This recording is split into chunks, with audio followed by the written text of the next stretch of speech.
Hi everyone, welcome back to my channel and to another video. I hope you're all really well. In today's video I'm really excited to be sharing with you my latest make, which is a kind of hack slash mashup of two of my favourite patterns, and I'm also going to be sharing with you a really fun competition or challenge that you can get involved with as well. So I look forward to sharing all of that with you today. So before I get started, if you're new to my channel, I'm Sally. I share lots of sewing videos, sewing inspiration, sew alongs, what I've been making, fabric hauls, sewing plans and things like that. So if you're into sewing and making as well, I'd love you to consider subscribing. And if you do enjoy this video, please don't forget to give it a like at the end, because that really does help me out. So before I get started sharing my latest make, I'll quickly run through what I'm wearing today. So today I completely misjudged the weather.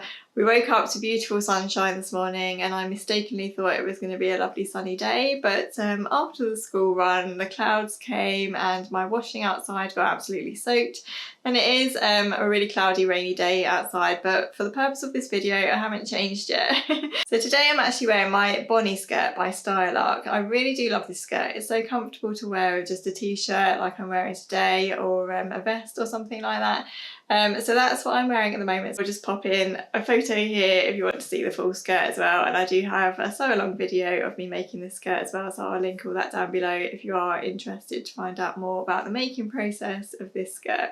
So let's get into the video. So today I'm really excited to share that I'm collaborating with Kath of Made by Kath Craft, who I'm sure a lot of you already know and probably already follow, but I will tag her in the description down below and pop her YouTube handle here. So we've come together to run a really fun challenge or competition, which will mainly be running over on Instagram. The competition is actually called Sew Mashup, and the idea of the challenge is Kath and I both really love a pattern hack, and we love taking elements of patterns and using them in other garments. So the idea of this challenge is that to enter you need to sew up a new garment using two different patterns. They could be two of your favourite patterns like I've used today and I'm going to be sharing with you in a minute.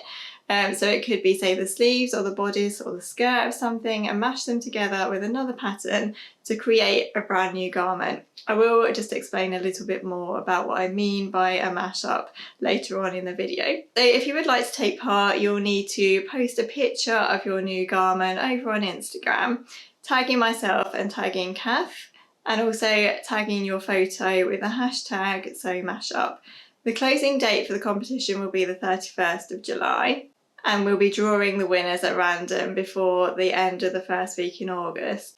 So we're really excited to share as well that there are loads of exciting prizes up for grabs. So we've got lots of lovely fabric companies involved and also some pattern designers as well. So Minervas are involved, they're offering a voucher. Sew Me Sunshine, we have vouchers for them as well. And Abakhan fabrics, we also have patterns offered by Tammy Handmade and Makerist. So there's really a lot up for grabs if you do enter.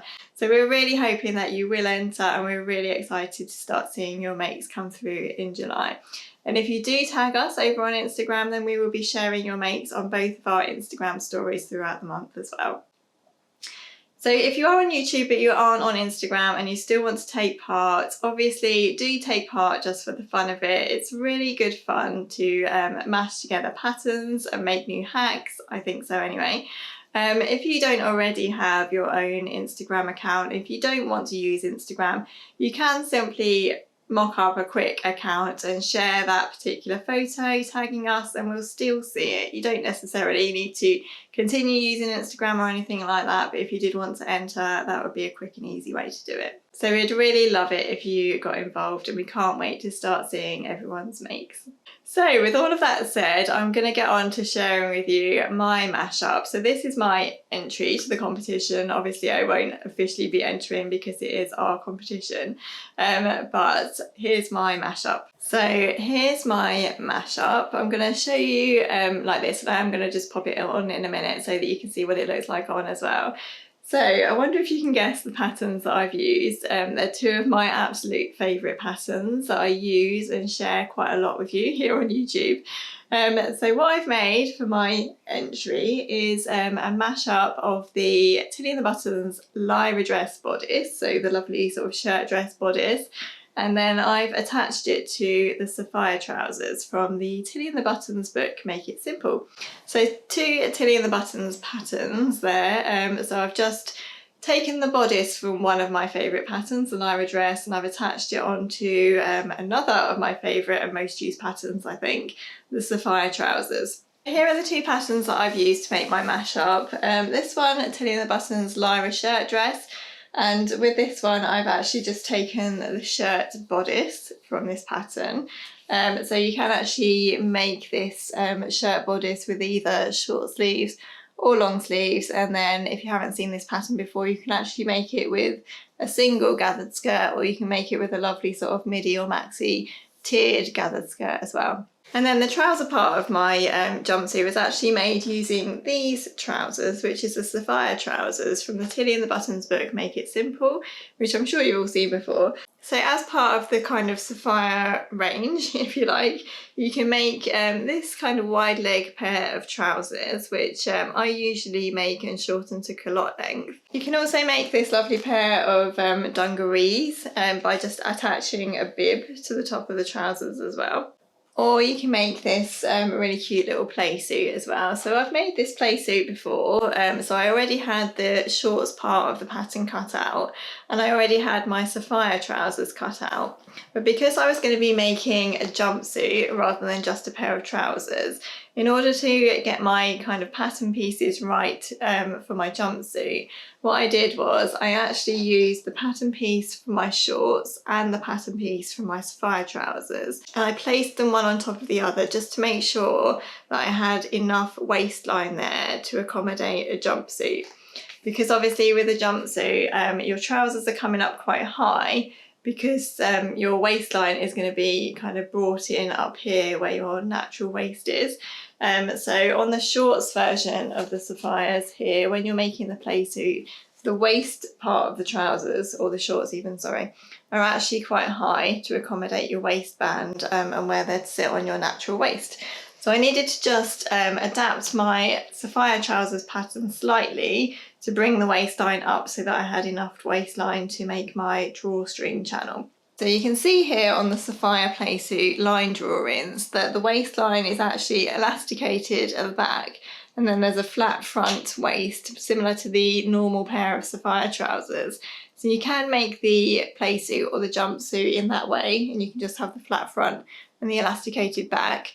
But what I decided to do with my version this time is actually leave the channel wide, make a couple of buttonholes in the front bit here, and then feed a drawstring through and have it as a drawstring waist, and I think that worked really nicely. When I put the jumpsuit on in a few minutes, I'll just try to show you where my buttonholes are on the jumpsuit, because this fabric is so busy, I'm not quite sure you will actually see the detail of the buttonholes if I just show you on the camera.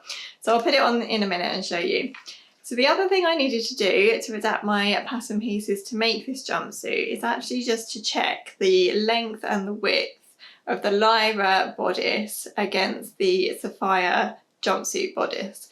So to do that, again, I just got both of my pattern pieces out and I lined them up, and I just tried to make sure that I had enough width in the Lyra bodice to accommodate how wide the sapphire bottoms were, because obviously when you're making a jumpsuit or a play suit, your suit is really quite wide until you bring it all in with either elastic or a drawstring like I have in that case.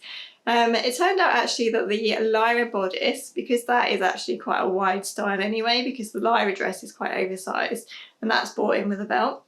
So when I laid again one pattern piece on top of the other, they both were quite a similar width and also quite a similar height as well.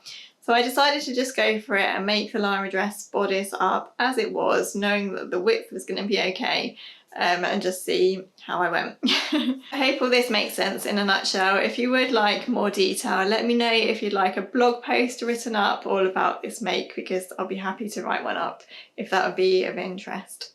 So here I am in my new jumpsuit. I really love this. I'm so excited that it actually worked, because this is a hack that I've been meaning to try for ages, and I kept thinking, will it work or won't it work? I'm not sure if I dare try it. I'm so pleased that I actually have made it and it's turned out really well. So shirt bodice as it is with the short sleeves. I've done the full collar on a collar stand. I have it open, obviously, because you know I don't like things too close around my neck. So I've made the bodice exactly as it is. But I did need to alter something a bit later on in the sewing process, which I'll talk about in a minute. So I'll just stand up and show you the waistline. So here's my drawstring waist. If I just undo it a minute, hopefully you can see here, although I do have the busiest fabric in the world here. So this is where my waistband or waist channel is, and I haven't altered that at all, so that's where it does fall on the sapphire pattern as the pattern is. So the way I needed to change the waistline slightly to do the drawstring was once I'd pressed over and under my amount that I needed to fold over the waistband by, I then divided the front into two just to find my centre front, and then I made 2 buttonholes either side of where the centre front would be. And then at the very end I made a drawstring which I can just tie up like this, and I think that actually looks really nice.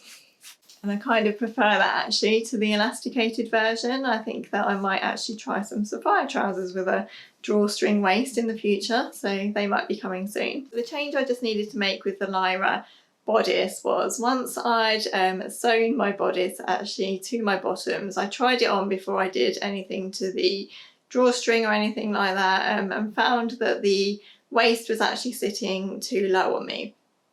So the waist was kind of coming around hip level here, where it should be up here. So the way that I sorted that out in the end, I basically needed to raise the waistline a little bit. So what I did was, in the end, I completely unpicked the bodice where I'd already sewn it to the trousers, and then I took off 1 inch of length to the top. So I basically shortened my bodice by another inch. And then I just attached that to my trousers, and that was sitting much better. And I'm not quite sure why that happened, because when I measured them both up against each other, the sapphire bodice and the Lyra bodice, they seem to be pretty much exact, but I think it's just the different shapes. Obviously the sapphire bodice as it is, it has kind of a wrap front bodice and it's quite slanted as well. Whereas the Lyra bodice, it has 2 darts at the bust here and it's a slightly different shape. So I think there was just some kind of discrepancy there with when it was sewn, how long it was going to be.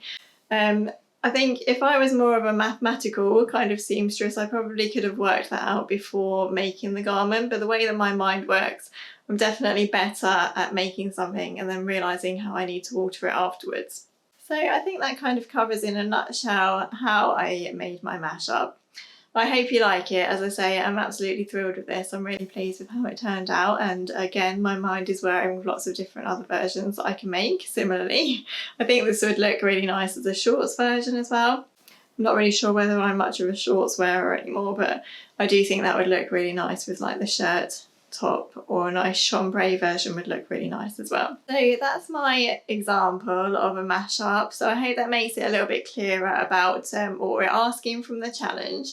I've actually just brought down 2 other mashups that I've made in the past that I thought I'd just quickly share with you just to give a bit more inspiration.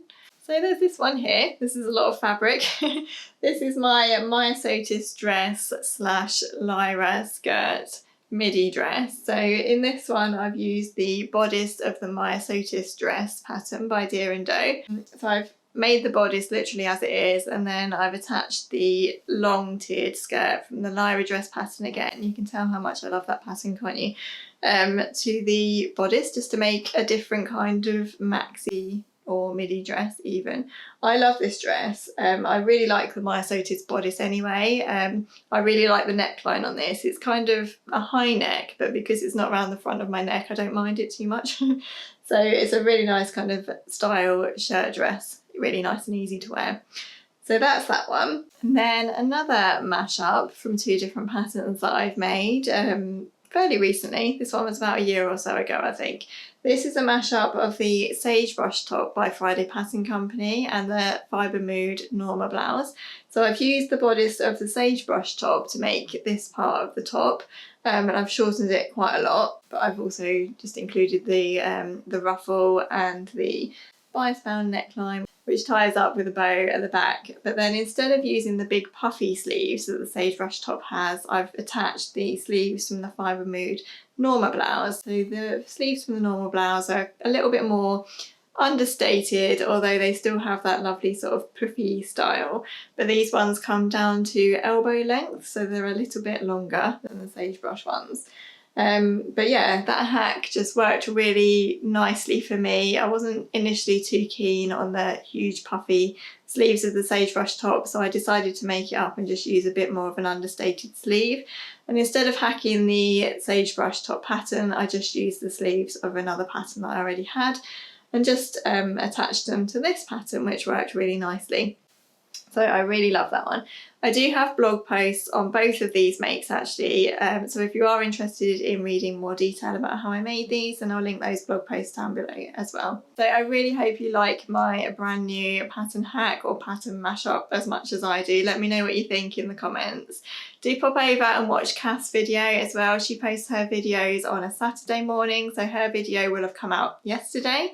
So do pop over and watch that and see what she's made as part of the challenge as well. We'd love it if you took part in the challenge over on Instagram. Pop over to both of our Instagram feeds. Again, I'll link them below just to find out a little bit more detail about the challenge and to see the photos of both of our makes. As I say, there are lots of really exciting prizes up for grabs, and we just think that this will be a bit of fun and a lovely way to finish the summer term for us both as mums. So thanks so much for watching. If you do have any questions about the challenge, let me know in the comments and I'll do my best to answer them. Let me know in the comments below as well if you have any ideas or inspiration for patterns that you would like to mash together as part of the challenge, or even not if you don't want to take part. So I'll leave all of the details again about the challenge and all of the rules for taking part and everything in the description of this video as well. Thanks so much for watching everyone. Please don't forget to subscribe to my channel if you haven't already, and I'd love it if you gave the video a like if you've enjoyed it, and don't forget to leave me a comment as well. Take care, and I look forward to seeing you in my video next week. Bye.